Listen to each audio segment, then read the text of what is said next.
O Evangelho, capítulo 10. Bem-aventurados os que são misericordiosos. Perdoai para que Deus vos perdoe.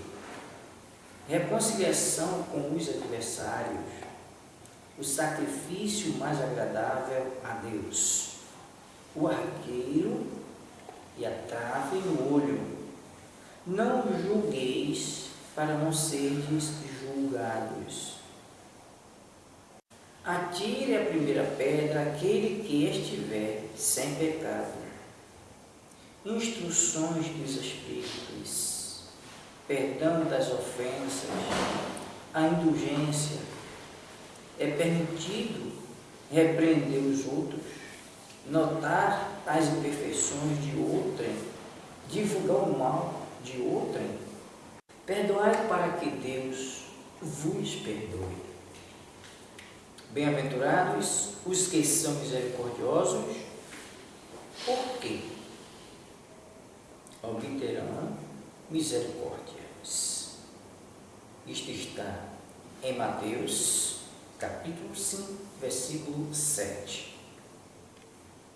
Se perdoardes aos homens as faltas que cometerem contra vós, também vosso Pai Celestial vos perdoará os pecados.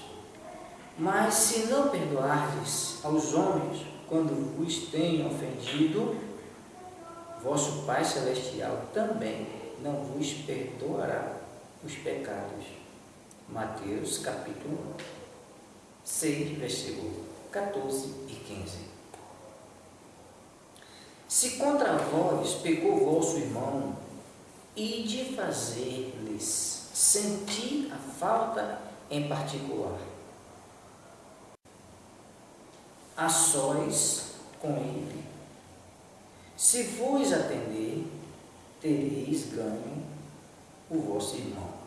Então, aproximando-se dele, disse-lhe Pedro: Senhor, quantas vezes perdoarei a meu irmão quando houver pecado contra mim?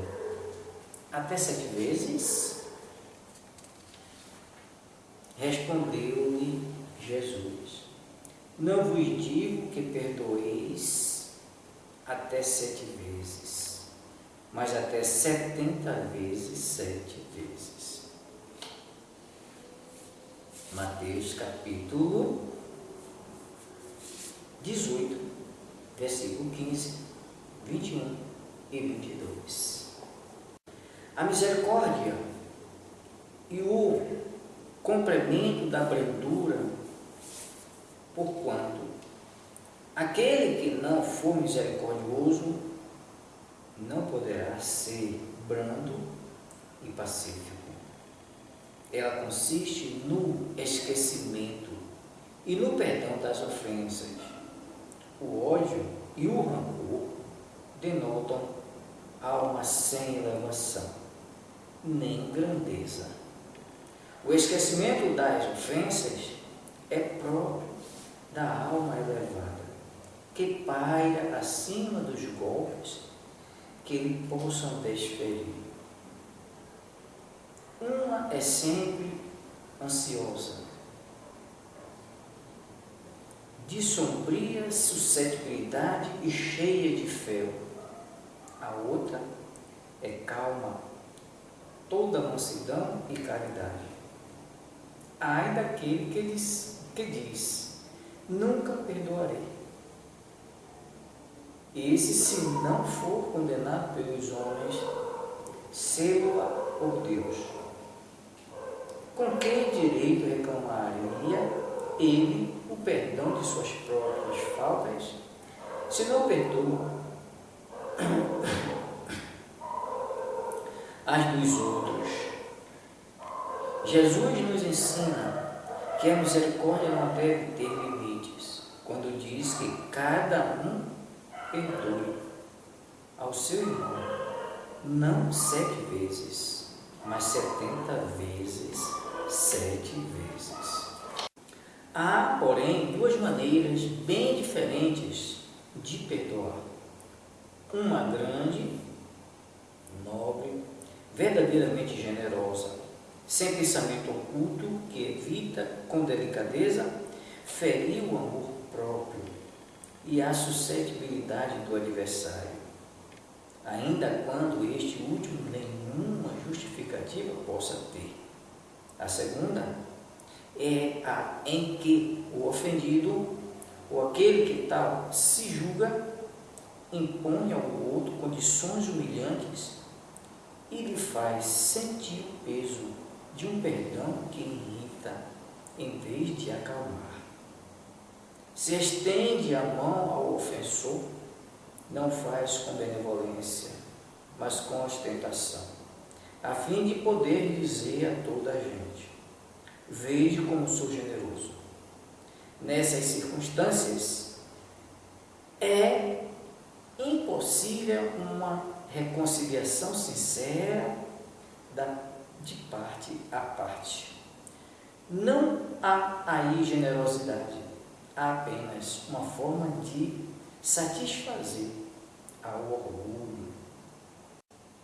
Em toda contenda, aquele que se mostra mais conciliador, que demonstra mais desinteresse, caridade e verdadeira grandeza da alma, granjeará sempre a simpatia das pessoas imparciais. Reconciliação com os adversários.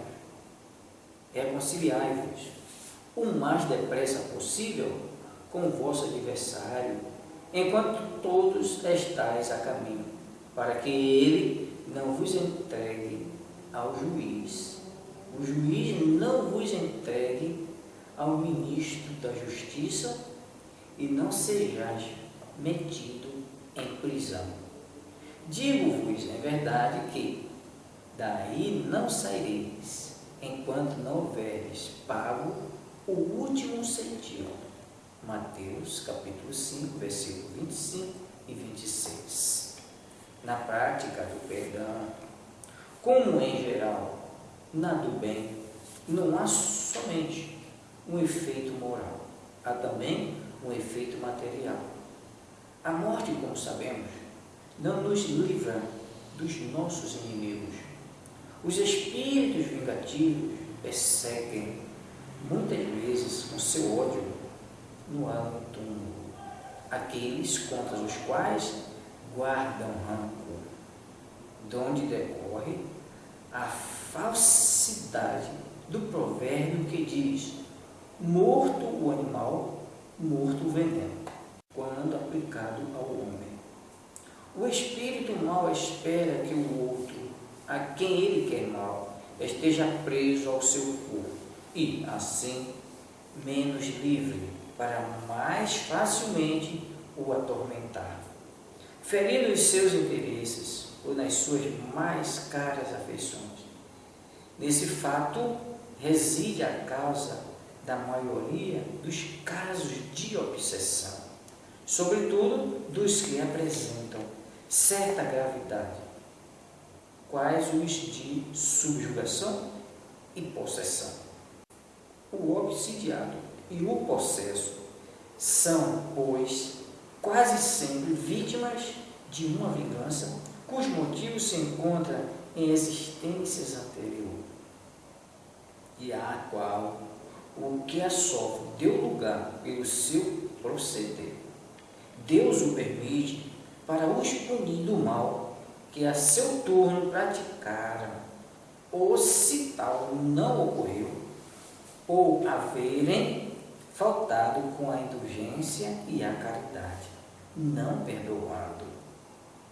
Importa, consequentemente, do ponto de vista da tranquilidade futura, que cada um repare quanto antes os agravos que haja causado ao seu próximo, que perdoe aos seus inimigos, a fim de que antes que a morte lhe chegue, esteja apagado qualquer motivo de dissensão, toda causa fundada de ulterior animosidade. Por essa forma, de um inimigo encarniçado neste mundo, se pode fazer um amigo no outro. Pelo menos, o que assim procede, põe de seu lado o bom direito, e Deus não consente que aquele que perdoou sofra qualquer vingança. Quando Jesus recomenda que os reconciliemos o mais cedo possível com o nosso adversário, o mais rápido possível, não é somente objetivando apaziguar as discórdias no curso da nossa atual existência, é principalmente para que elas se não perpetuem nas existências futuras. Não saireis de lá, da prisão, enquanto não houverdes pago até o último centavo, isto é, enquanto não houverdes satisfeito completamente a justiça de Deus. O sacrifício mais agradável a Deus. Se, portanto, quando fordes depor vossa oferenda no altar, vos lembrardes de que o vosso irmão tem qualquer coisa contra vós, deixai a vossa dádiva junto ao altar e ide antes reconciliados com vosso irmão. Depois então voltai e oferecei-la. Mateus capítulo 5, versículo 23 e 24. Quando diz, ide reconciliar-vos com vosso irmão, antes de depordes a vossa oferenda no altar, Jesus ensina que o sacrifício mais agradável ao Senhor é o que o homem faça do seu próprio ressentimento, que antes de se apresentar para ser por ele perdoado, precisa o homem haver perdoado e reparado o agravo que tenha o homem feito, a algum de seus irmãos. Só então a sua oferenda será bem aceita, porque virá de um coração expungido de todo e qualquer pensamento mau. Ele materializou o preceito, porque os judeus ofereciam sacrifícios materiais, cumprir-lhes, conformar suas palavras aos usos ainda em voga. O cristão não oferece dons materiais, pois que espiritualizou o sacrifício. Isso, porém, o preceito ainda mais força ganha. Ele oferece uma alma a Deus, e essa alma tem de ser purificada.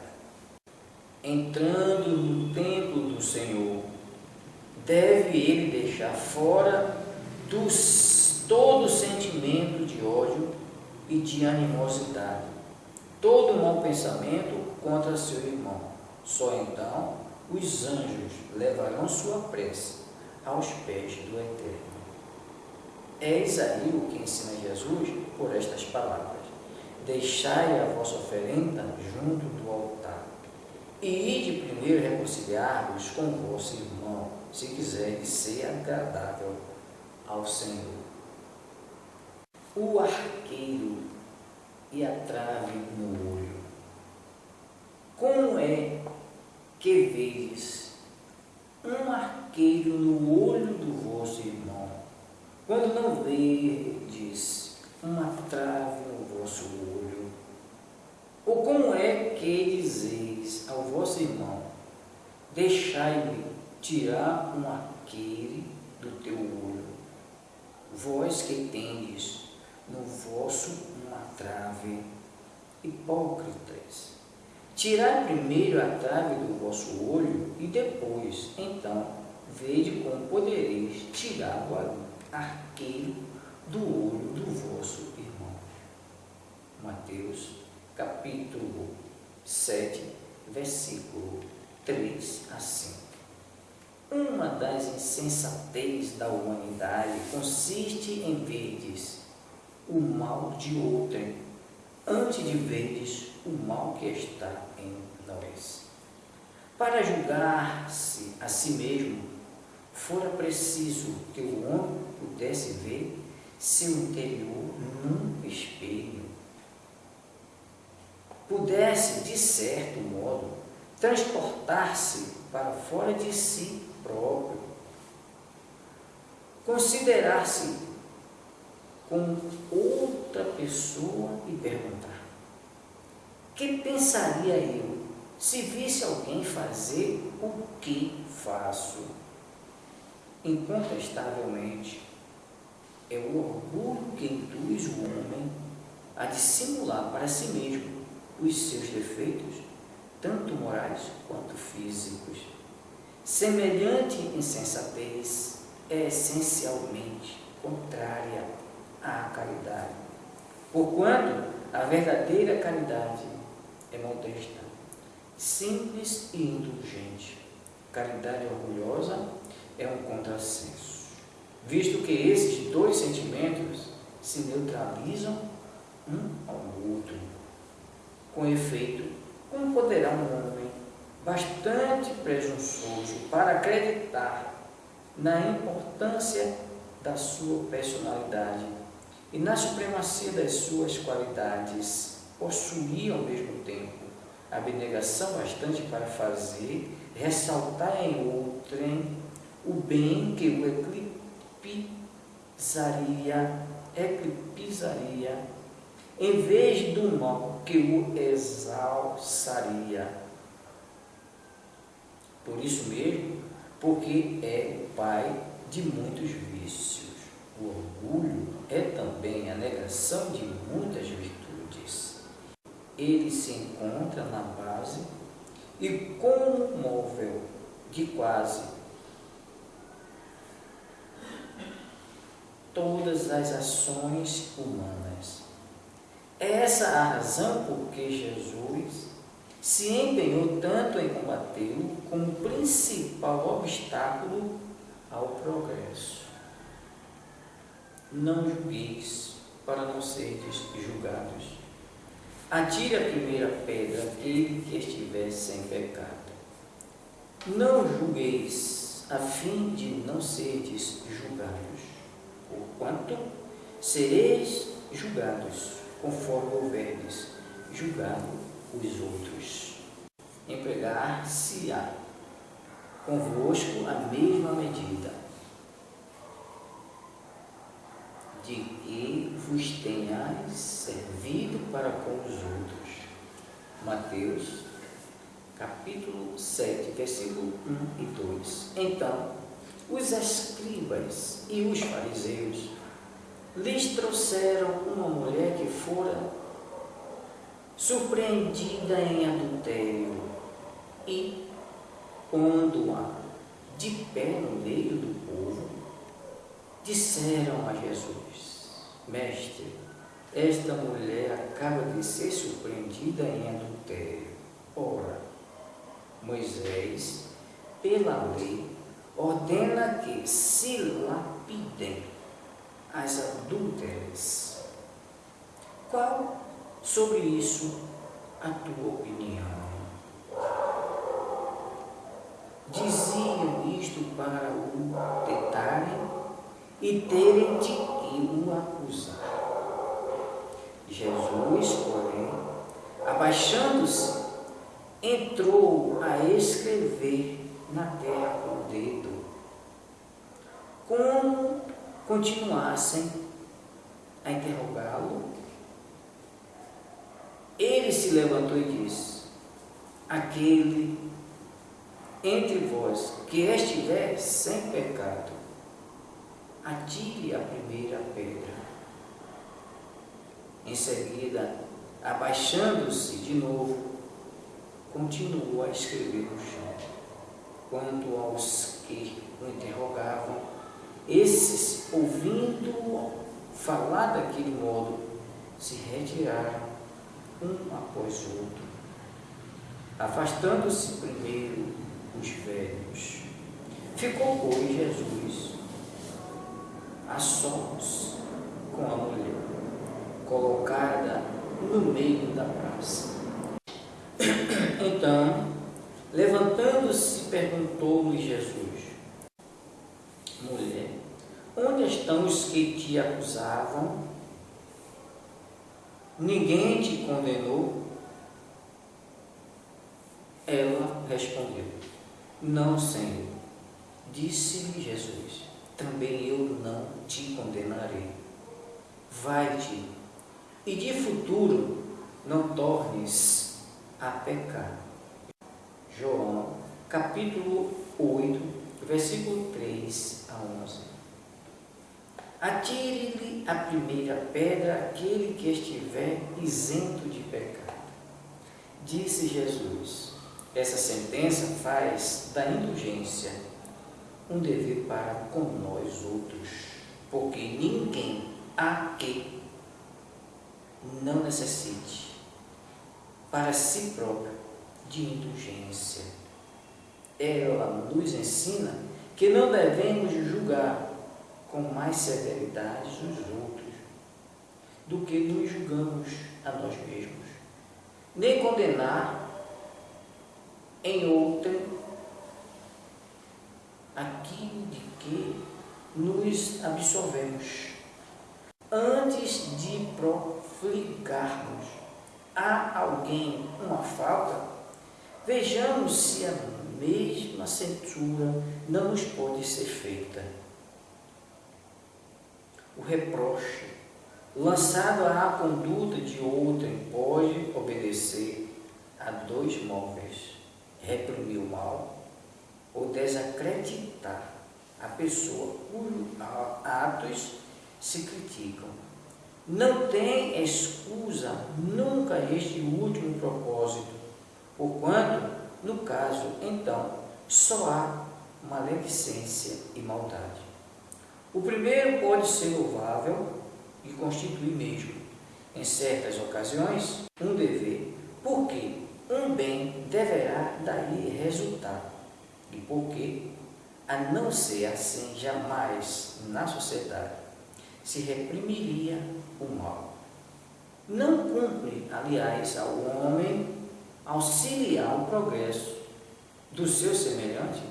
Importa, pois, não se tome em sentido absoluto este princípio: não julgueis se não quiseres ser julgado, porquanto a letra mata e o espírito vivifica.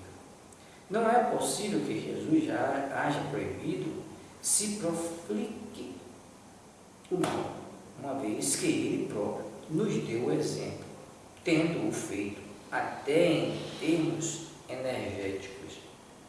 O que quis significar é que a autoridade para censurar está na razão direta da autoridade moral daquele que censura. Tornar-se alguém culpado daquilo que condena noutrem é abdicar dessa autoridade, é privar-se do direito de repreensão.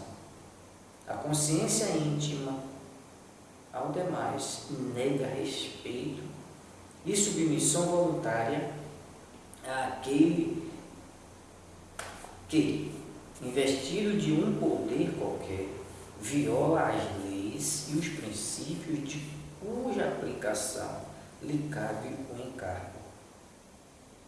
Aos olhos de Deus, uma única autoridade legítima existe, a que se apoia no exemplo que dá do bem. É o que igualmente ressalta das palavras de Jesus.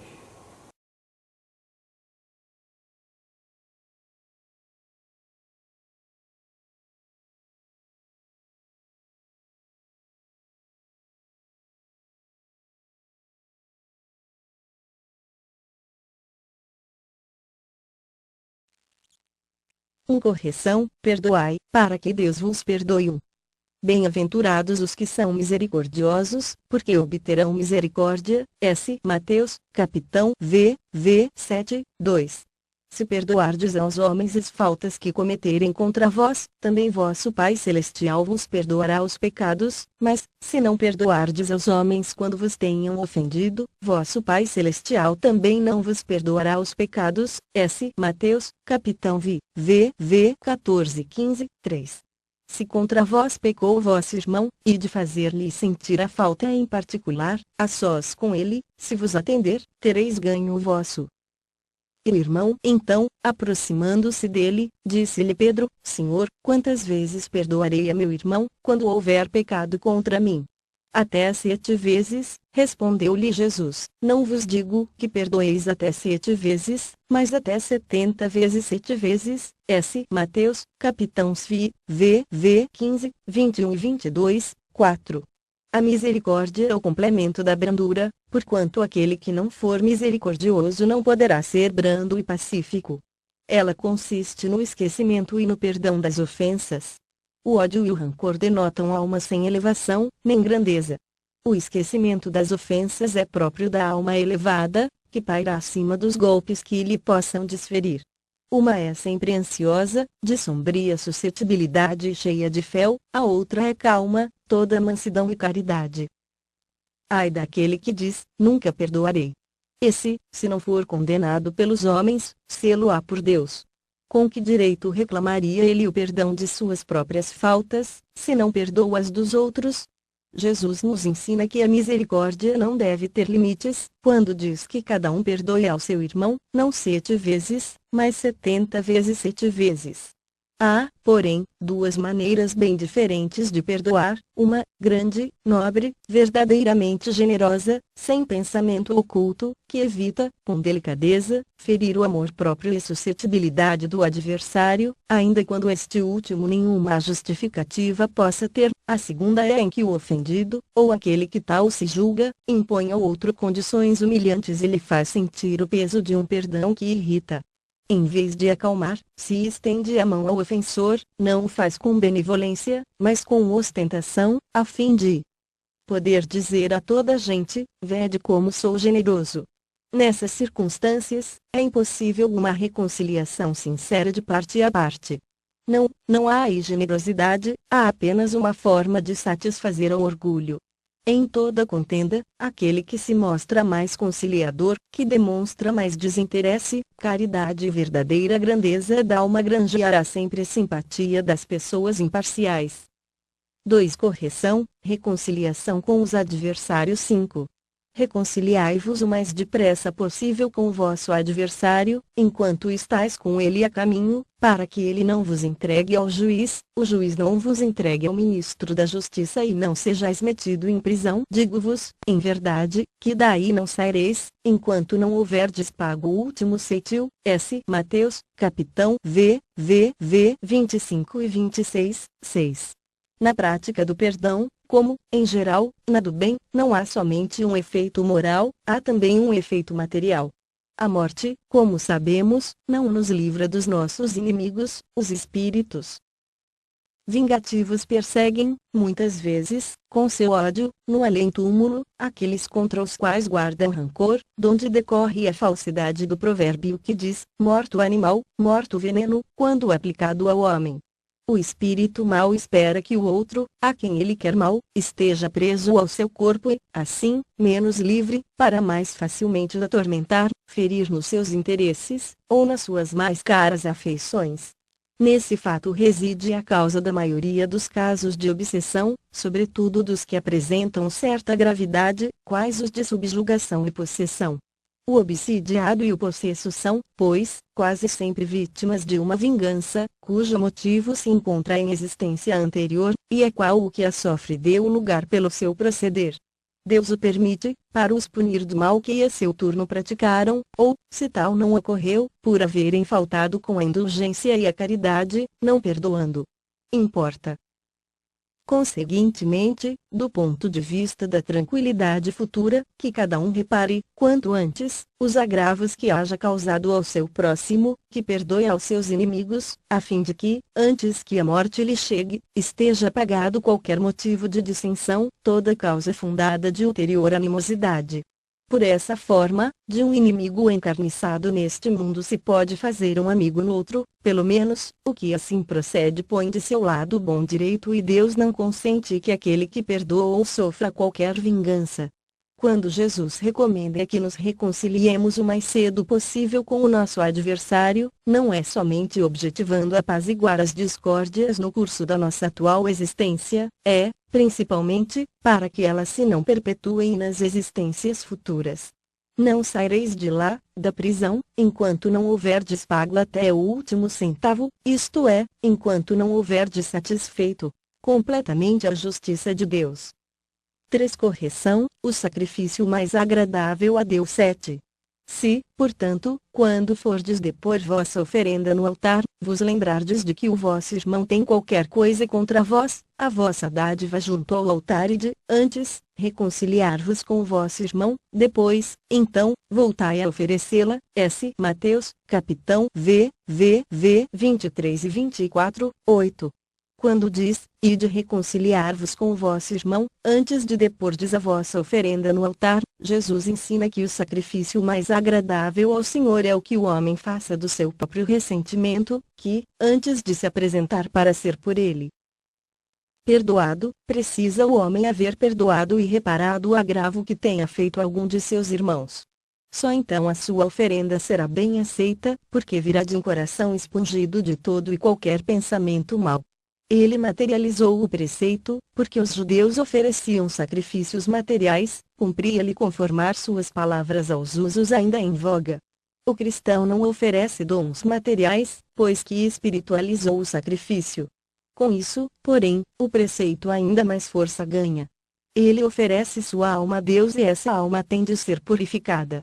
Entrando no templo do Senhor, deve ele deixar fora todo sentimento de ódio e de animosidade, todo mau pensamento contra seu irmão. Só então os anjos levarão sua prece aos pés do Eterno. Eis aí o que ensina Jesus por estas palavras: deixai a vossa oferenda junto do altar e de primeiro reconciliar-vos com o vosso irmão, se quiserdes ser agradável ao Senhor. 4. Correção: o argueiro e a trave no olho. 9. Como é que vedes um argueiro no olho do vosso irmão, quando não vedes uma trave no vosso olho? Ou, como é que dizeis ao vosso irmão, deixa-me tirar um argueiro ao teu olho, vós que tendes no vosso uma trave? Hipócritas, tirai primeiro a trave ao vosso olho e depois, então, vede como podereis tirar o argueiro do olho do vosso irmão. S. Mateus, capitão v. 3 a 5. 10. Uma das insensatezes da humanidade consiste em vermos o mal de outrem, antes de vermos o mal que está em nós. Para julgar-se a si mesmo, fora preciso que o homem pudesse ver seu interior num espelho, pudesse, de certo modo, transportar-se para fora de si próprio, considerar-se como outra pessoa e perguntar: que pensaria eu, se visse alguém fazer o que faço? Incontestavelmente, é o orgulho que induz o homem a dissimular, para si mesmo, os seus defeitos, tanto morais, quanto físicos. Semelhante insensatez é essencialmente contrária à caridade, porquanto a verdadeira caridade é modesta, simples e indulgente. Caridade orgulhosa é um contrassenso, visto que esses dois sentimentos se neutralizam um ao outro. Com efeito, como poderá um homem, bastante presunçoso para acreditar na importância da sua personalidade e na supremacia das suas qualidades, possuir ao mesmo tempo abnegação bastante para fazer ressaltar em outrem o bem que o eclipsaria, em vez do mal que o exalçaria? Por isso mesmo, porque é o pai de muitos vícios, o orgulho é também a negação de muitas virtudes. Ele se encontra na base como móvel de quase todas as ações humanas. Essa razão, porque Jesus se empenhou tanto em combatê-lo, como principal obstáculo ao progresso.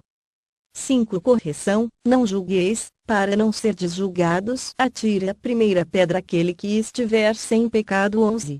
Não julgueis, a fim de não serdes julgados, porquanto sereis julgados conforme houverdes julgado os outros, empregar-se-á convosco a mesma medida de que vós tenhais servido para com os outros. S. Mateus, capitão v. 1 e 2, 12. Então, os escribas e os fariseus lhe trouxeram uma mulher que fora surpreendida em adultério e, pondo-a de pé no meio do povo, disseram a Jesus: Mestre, esta mulher acaba de ser surpreendida em adultério. Ora, Moisés, pela lei, ordena que se lapidem as adúlteras. Qual sobre isso a tua opinião? Diziam isto para o tentarem e terem de que o acusar. Jesus, porém, abaixando-se, entrou a escrever na terra com o dedo. Como continuassem a interrogá-lo, ele se levantou e disse: Aquele dentre vós que estiver sem pecado, atire a primeira pedra. Em seguida, abaixando-se de novo, continuou a escrever no chão. Aos que o interrogavam, esses, ouvindo falar daquele modo, se retiraram, um após outro, afastando-se primeiro os velhos. Ficou, pois, Jesus a sós com a mulher, colocada no meio da praça. Então, levantando-se, perguntou-lhe Jesus: Mulher, onde estão os que te acusaram? Ninguém te condenou? Ela respondeu: Não, Senhor. Disse-lhe Jesus: Também eu não te condenarei. Vai-te de futuro não tornes a pecar. S. João, capitão v. 13. 11, 13. Atire-lhe a primeira pedra aquele que estiver isento de pecado, disse Jesus. Essa sentença faz da indulgência um dever para nós outros, porque ninguém há que não necessite, para si próprio, de indulgência. Ela nos ensina que não devemos julgar com mais severidade os outros, do que nos julgamos a nós mesmos, nem condenar em outrem aquilo de que nos absolvemos. Antes de profligarmos alguém uma falta, vejamos se a mesma censura não nos pode ser feita. O reproche lançado à conduta de outrem pode obedecer a dois móveis: reprimir o mal, ou desacreditar a pessoa cujos atos se criticam.